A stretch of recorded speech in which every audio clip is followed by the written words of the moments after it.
Alors, je vous disais que j'avais pas abordé la moitié de ce que j'avais préparé. J'espère qu'aujourd'hui, on va évoluer un peu, mais de toute manière, le plus important, c'est que nous puissions bien poser les questions que nous pourrons avoir.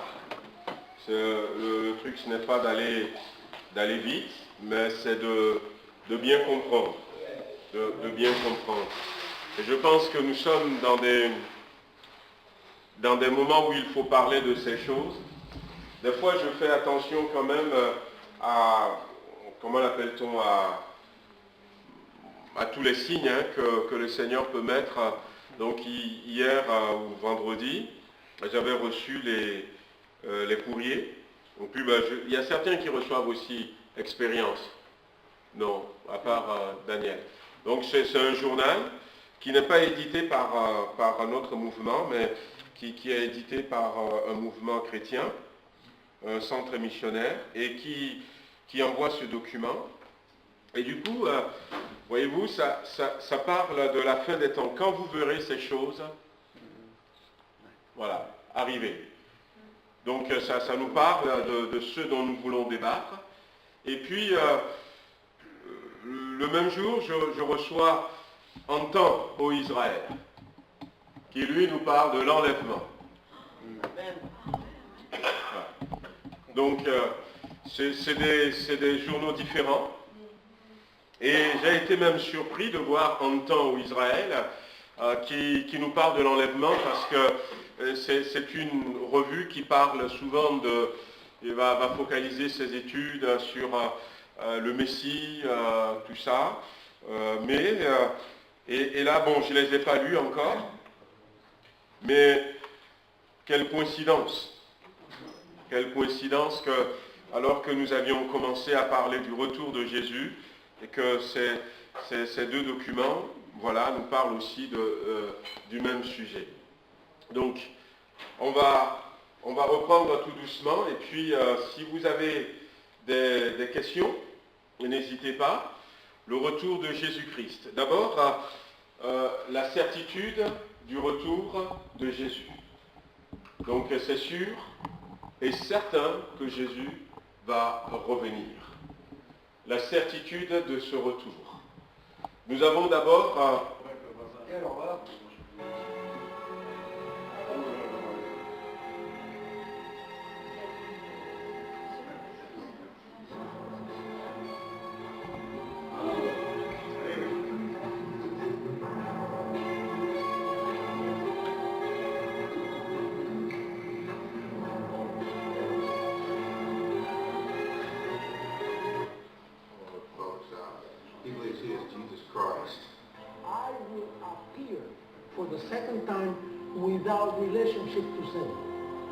Je vais revenir une deuxième fois sans aucune relation avec le péché.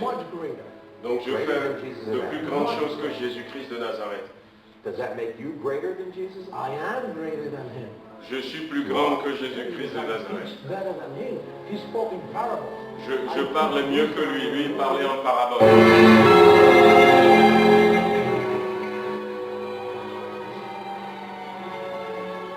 Alors donc c'est son nom là, José Luis de Jésus. Voilà 666 qui est sur le vêtement, 666 qui est marqué, voilà.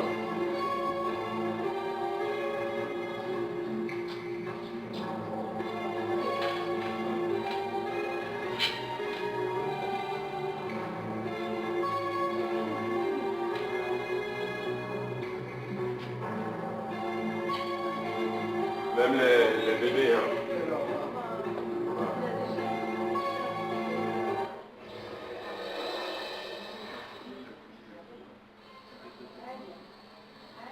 In a tattoo parlor on Trenton Street sat the daughter of the man who claims to be God. Voilà, donc ils sont en train de tatouer le signe d'un homme qui réclame être Dieu.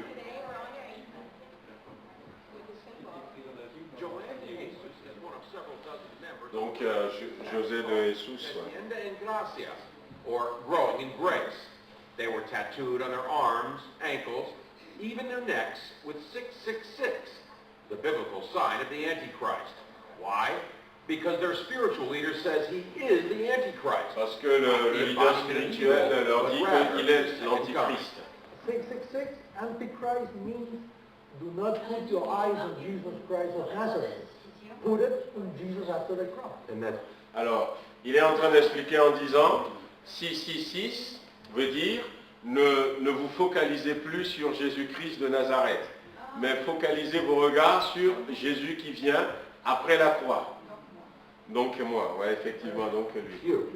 That's me. Donc il dit c'est Anna moi. says the word Antichrist is a bad translation of a word that actually means the new Christ, the second coming. Puerto Rican born Jose. Donc il a dit que le nom Antichrist, c'est une mauvaise traduction de le nouveau Christ. Voilà, les gens ont mal interprété. En fait, ils devaient comprendre le nouveau Christ, donc lui. Luis de Jesus Miranda founded the sect 20 years ago in a warehouse outside Miami. You receive it, you accept it, you confess it, and it's done unto you. The Recevez-le, charismatic confessez-le. 61-year-old de Jesus claims millions of followers, most in Latin America. His sect does have hundreds of churches, cable TV stations, and says it brought in $1.4 million in donations last year. Donc les gens donnent beaucoup d'argent, hein, c'est Present in les the United États-Unis. States. In an interview with us in September, he declared, I do greater things than Jesus of Nazareth. Voilà. Much greater. Je fais de plus grandes choses que Jésus-Christ de Nazareth. now sporting his new tattoos, Saints, saints, saints. 6, 6, 6. Be Donc blessed. là-bas, en Éthiopie, entre 1600 et 8900 morts. 1984, conflit kurde en Turquie, plus de 45 000 morts. 91, guerre civile somalienne, 500 000 morts. 2003, guerre du Darfour, Soudan, 300 000 morts.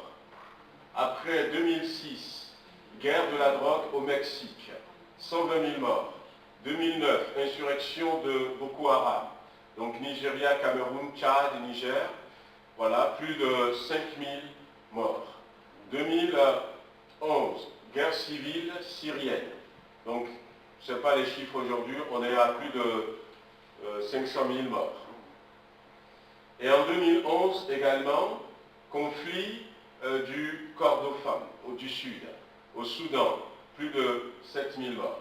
2013, guerre civile sud-soudanaise, de 50 000 à 300 000 morts. 2014, guerre civile yéménite, voilà, au Yémen, plus de 10 000 morts. 2014, deuxième guerre civile libyenne, plus de 10 000 morts. 2015, guerre d'Afghanistan, depuis 2015, plus de 85, à peu près 85 000 morts.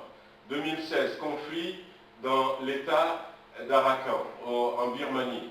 Voilà, donc 2500 à 7000 morts. Donc ça, c'est les conflits causant plus de 1000 morts par an, ce qu'on avait cité. Conflits causant moins de 1000 morts par an, on a ça aussi.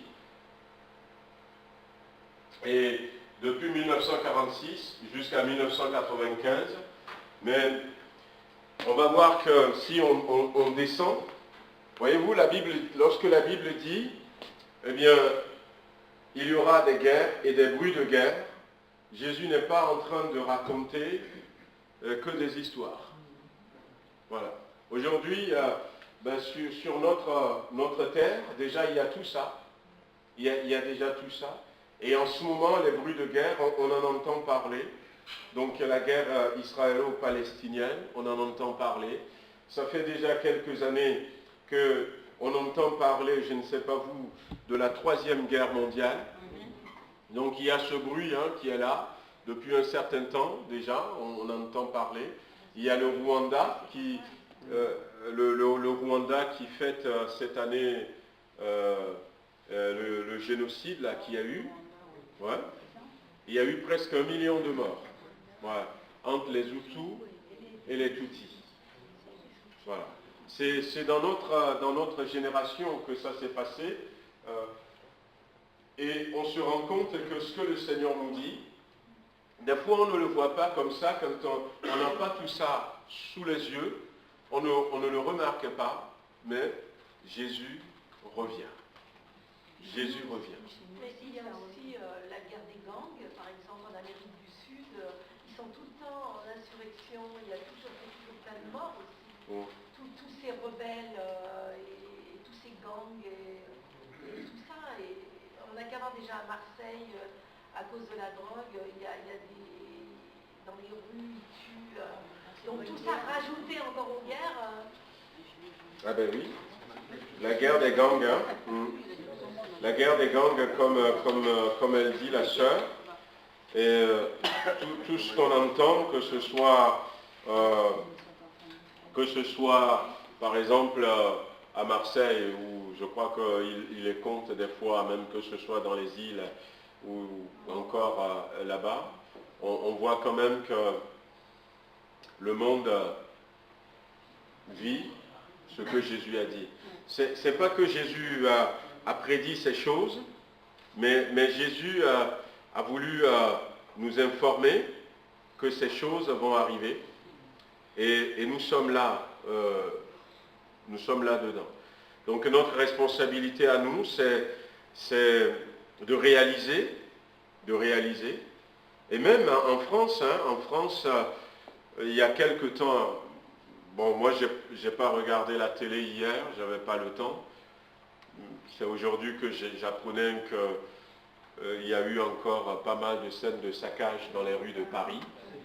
Ça ressemble à plus rien. Ouais, c'est de la guerre civile. Voilà. C'est complètement détruit. J'ai pas vu encore. À les Champs-Élysées, il n'y a plus rien, c'est fini, il n'y a plus rien. Il n'y a plus rien. Ah, j'ai pas vu, peut-être que je verrai ce soir. Si, Il n'y a plus rien. Non, ils incendient. Les banques, les magasins, les kiosques à journaux, tout. il y a quelque temps en arrière,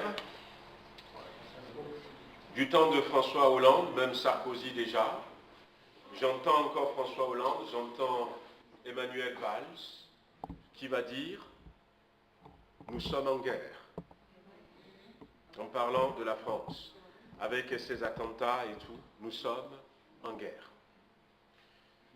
D'où cette loi qui a été votée là, donc comment vous appelez ça? Non, pour perquisitionner, comment? Hein? Où ils peuvent rentrer chez toi à te perquisitionner. C'est quoi? L'état d'urgence. L'état d'urgence. Voilà. Donc, l'état d'urgence. Alors, ils ont mis l'état d'urgence. Voilà. Non, on nous oblige. Moi, par exemple, j'étais contre la carte bleue. La dernière année avec la banque, je ne voulais pas de carte bleue. J'ai bien été obligée d'en prendre une pour prendre de l'essence. Ben ouais. C'est ça. C'est ça. C'est là où on voit quand même que petit à petit, si Jésus ne vient pas à temps, on arrive là où la Bible dit, personne ne peut acheter ni vendre. Il y a aussi la protection des données personnelles. Quand on fait ses parents, il y a 27 pages à lire. Ben, je l'ai jamais lu du coup. Moi non plus, je lis pas. On abandonne l'avant. On abandonne l'avant. Voilà. Pour le maximum que j'ai pu faire, ça a été 10 pages. Voilà. Donc, faisons attention, nous ne voulons pas être surpris, parce que la seule chose que je me dis, c'est que la Bible parle, et d'ailleurs, il y en avait un là qui n'a même pas, c'est lui donc, qui a affiché le titre écuménique, voilà, Bartholoméo, patriarche, Bartholoméo, qui a dit, voilà, écuménical, patriarche, donc... La Bible nous met en garde contre toutes ces choses. Mais si ils le font quand même, et s'ils vont le faire, c'est parce qu'ils pensent que malgré les mises en garde de la Bible, ils vont réussir à nous avoir. C'est pour ça qu'ils le font. Parce que si tu as dit par exemple, allez, je vais aller faire quelque chose de mauvais chez telle personne. Je vais aller, un cambrioleur qui dit, bah tiens, je vais aller voler cette maison. C'est comme dans les enquêtes de Agatha Christie, ABC contre Poirot, où il envoie un courrier. Il envoie un courrier aux policiers pour les prévenir de là où il va commettre son crime. Et il envoie ce courrier, mais il sait que malgré qu'il ait envoyé le courrier, la police n'arrivera pas à l'attraper. Donc, on est dans cette même mentalité. Ils savent que la Bible dénonce ces choses, mais ils poursuivent quand même en se disant, même s'ils sont au courant, nous réussirons à les avoir. Et c'est là où nous devons dire, mais non, vous ne nous aurez pas. En nous mettant au courant et en refusant ce qu'on peut refuser, et puis surtout en restant dans la prière, voilà, dans la présence de Christ. Non, au mois d'avril, on va terminer avec le retour du Seigneur, et puis